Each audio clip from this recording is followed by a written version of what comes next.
कैसे दोस्तों, देखिए नए जो यूके इमिग्रेशन रूल्स है वो तो आप सब लोगों ने उनके बारे में पढ़ा होगा, वीडियोस देखी होगी, लेकिन आज मैं जो है वो 5 ऐसे इंपॉर्टेंट पॉइंट्स लेके आया हूँ जिनकी बेस पे आपको यूके नहीं आना चाहिए। कोई क्लिक बैट नहीं है। और क्यों इस वीडियो में मैं 100% सच बोलने की कोशिश करूंगा, because most of the times if you see, जो कि बड़े यूट्यूबर्स होते हैं या जो कंसल्टेंट बेस्ड यूट्यूबर होते हैं, जो कि कंसल्टेंट भी होते हैं यूट्यूबर भी होते हैं, वो फिर भी कुछ ना कुछ पॉजिटिव निकाल देते हैं, क्योंकि सारे जो कंसल्टेंट्स है जहाँ जिनको मैं भी जानता हूँ, उन्होंने बाकी सारे जो कंट्रीज है उनकी वीजा प्रोसेस छोड़ दिए थे यूके के लिए, क्योंकि यूके का प्रोसेस स्ट्रेट फॉरवर्ड था और उसमें 2 नंबरियां भी बहुत ज्यादा चलती थी और जो कमीशन है उनको यूनिवर्सिटीज की तरफ से वो अच्छा खासा मिल जाता है। यानी it was a pure business, it is still a business. लेकिन अब 5 रीजंस बताऊंगा जिनकी वजह से आपको यूके नहीं आना चाहिए। Number first, short and graduate visa या पीएसडब्ल्यू वीजा रूट। आपने पढ़ा होगा कि पीएसडब्ल्यू जो है वो 2 साल से कम करके 18 मंथ्स का किया गया है। इसका मतलब ये है कि जब आप ग्रेजुएट हो जाएंगे तो you would only need 18 months to get sponsorship visa. लेकिन गेस व्हाट, स्पॉन्सरशिप वीजा भी आपको अब नहीं मिलेगा, क्योंकि ऑलरेडी लोग इतना स्ट्रगल कर रहे थे। 5 साल का स्पॉन्सरशिप वीजा था तो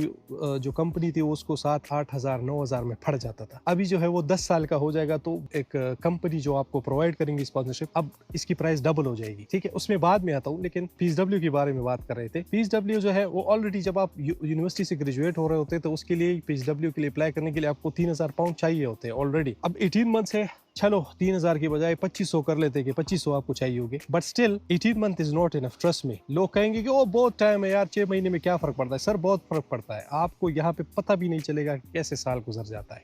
इतने तेजी से सब कुछ होता है कि आप एक काम कर रहे होते हैं, वो 10 बीच में खराब हो जाते हैं, वो समेटने के लिए, और इस तरह से ये साइकिल चलता रहता है यहाँ पे डे टू डे लाइफ में। आपके पास टाइम बहुत कम होता है, कैसे गुजर जाता है पता भी नहीं चलता। कंसल्टेंट्स अक्सर कह रहे हैं कि रूट इसको बना ले जी, वीजा आसानी से दे देता है, आप यहाँ पे पास हो जाए, पास होने के बाद 18 महीने दबा के काम करे, फिर निकल जाए किसी और कंट्री पे। भाई ऐसा नहीं होता। सबसे पहली बात तो ये है कि जब आप यहाँ से ग्रेजुएट हो रहे थे, एक तो आपकी यूनिवर्सिटी फीस हो गई। यूनिवर्सिटी फीस सपोज आपकी 14-15,000 पाउंड है। अब ये भी शायद बढ़ेगी क्योंकि यूनिवर्सिटी पे कंप्लायंस मजीद सख्त हो गई, 6% और बढ़ा दी गई है, तो शायद जो है वो फीस और भी थोड़ी ज्यादा कर ले, या सेम भी हो तो चलो मान लेते कि 14,000। यहाँ पे रहने का खर्चा आप साल का निकाल ले कि जब आप स्टडी कर रहे होते हैं, जब जितना भी गुजारा कर ले 700-800 पाउंड तो होता ही है। 10,000 ये इंक्लूड कर ले, 24,000 आप ये पे करेंगे। ठीक है, उसके बाद 2500 जो है वो आप पीएसडब्ल्यू के लिए अप्लाई करेंगे। टोटल 26-27,000 पाउंड हो गए। ठीक है, 18 महीने में जब आप काम करते इधर, जाहिर सी बात है कि आप रहते हैं, आपका थोड़ा स्टैंडर्ड ऑफ लिविंग बढ़ जाता है। आप जो है वो गाड़ी कुछ लोग ले लेते हैं इधर उधर ट्रेवल करने के लिए, थोड़ा बहुत एंजॉय भी करेंगे। मतलब सारा साल तो काम नहीं करेंगे। ठीक है, तो एवरेज के हिसाब से भी अगर आप 1500 जो है वो आप सेव कर लेते हैं, 18 महीने में आप कितना सेव कर लेंगे?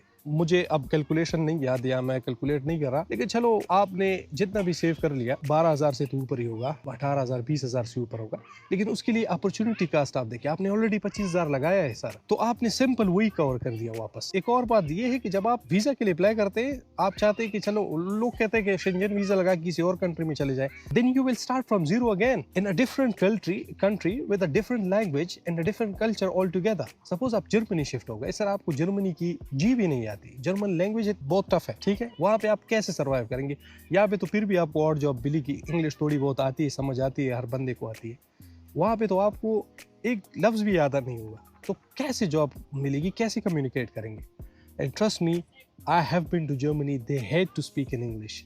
उनको आती होगी English, but they don't like people who speak English, क्योंकि वो कहते हैं कि अपनी जुबान है, अपना कल्चर है, हमारे मुल्क में आए हो तो हमारे जो कल्चर है उसमें इंटीग्रेट हो जाए। तो जब आप वीजा अप्लाई करेंगे शेंजन वीजा के लिए भी, कम से कम आपके जो एग्जिस्टिंग वीजा होता है यहाँ पे, उसमें कुछ कंट्रीज के लिए ये है कि मेजॉरिटी ऑफ द कंट्रीज के लिए कि आपके पास कम से कम उस वीजे में 6 महीने होने चाहिए। तो मतलब 6 महीने पहले आपने अप्लाई करना होता है। इसका मतलब है कि साल के बाद ही आपने अप्लाई करना होता है। ज्यादा लेट तक नहीं हो सकते कि आज मतलब आपका वीजा एक्सपायर हो रहा है और आप कहे कि भाई मैं तो कल के लिए बस कल अप्लाई कर लूंगा, 2 दिन में आ जाएगा। तो it doesn't work like this. जो सेकंड इंपॉर्टेंट पॉइंट है, जो कि फर्स्ट पे भी रखना चाहिए था, वो है increase duration of indefinite leave to remain. जो ILR है या PR है, आप जो भी इनको कहे, वो 5 साल से बढ़ा के 10 साल कर दिया गया। पहली बात तो ये है कि दूसरी कंट्रीज में अगर कोई बंदा जाएगा जर्मनी वगैरह में, तो आप तो ऑलरेडी पीएसडब्ल्यू और आपकी एजुकेशन मिला के 2-2.5 साल वो गुजार लेते थे, 5 साल मतलब टोटल 8-9 साल में आपको यहाँ पे ILR मिल जाती थी। अब जो है वो बढ़ के जो है वो हो गई है 10 साल,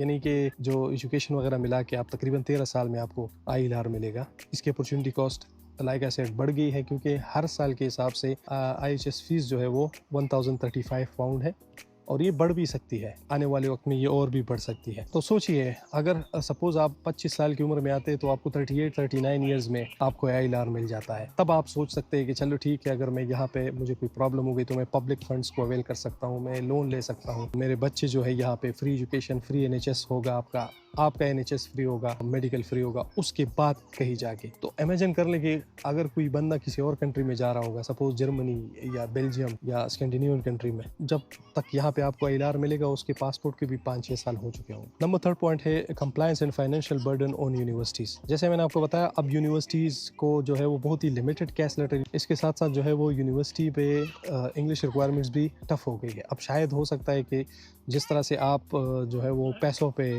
لینگویج سرٹ یا کوئی اور چیز کر لیتے تھے اور کسی بھی یونیورسٹی میں آ جاتے تھے، اب اس طرح سے نہیں ہوگا. ایک دوسری بات یہ کہ جو آپ فنڈز جمع کرتے تھے، بینک اسٹیٹمنٹ، اس کے حوالے سے بھی پروسیسنگ ہے وہ بھی بہت زیادہ اسٹرکٹ ہوگی، کمپلائنس بہت زیادہ اسٹرکٹ ہوگی. جو پروسیس ہوگا وہ اتنا اسموتھ نہیں ہوگا جیسے پہلے ہوتا تھا. اور یونیورسٹیز پہ جو ہے وہ آلریڈی 6% لیوی جو ہے وہ انٹرنیشنل اسٹوڈنٹس پہ کر دی گئی ہے. تو اس کا مطلب ہے کہ یونیورسٹی اگر اب ایک انٹرنیشنل اسٹوڈنٹ منگوائے گا تو اس کے بیس پہ وہ 6% مزید ٹیکس پے کرے گا، تو یونیورسٹی کو اور بھی مہنگا پڑے گا. تو شاید وہ برڈن اپنے اوپر نہ لے اور انٹرنیشنل اسٹوڈنٹ پہ ڈال دے، تو ہو سکتا ہے کہ جو یونیورسٹی کی فیس ہے وہ بھی مہنگی ہو جائے. 4 پوائنٹ جو ہے وہ ریسٹرکشن آن ڈیپینڈنٹ ویزاز تو آلریڈی ہے، لیکن اس میں ایک اور ٹوسٹ آ گیا ہے، ڈیپینڈنٹس نہیں بلا سکتے. باقی کنٹریز میں آپ بلا سکتے ہیں، ساتھ ہی اپنے ساتھ ہی لے کے آ سکتے ہیں بیوی بچے.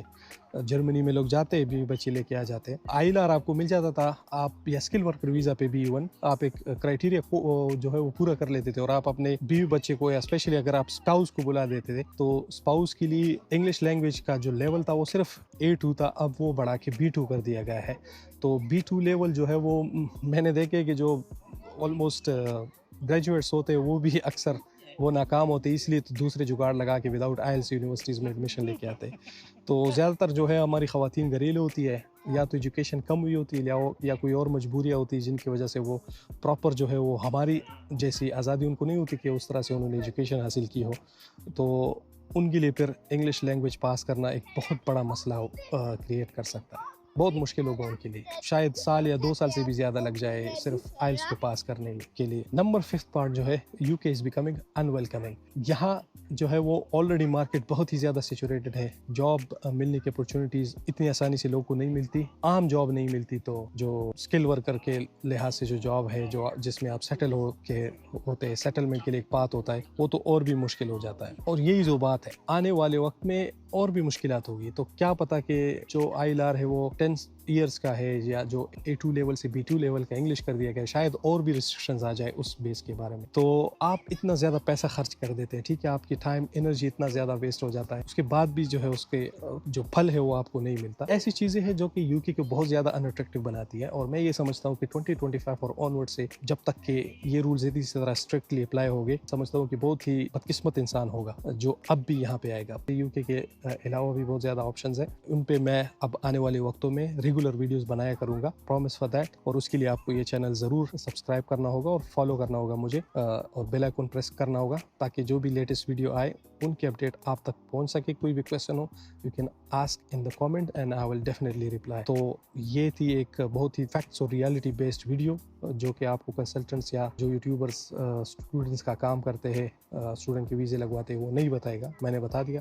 اب میں آنے والی ویڈیوز میں جو ہے وہ UK کے الٹرنیٹیوز آپ کو بتاؤں گا. I'll see you in the next video. Goodbye.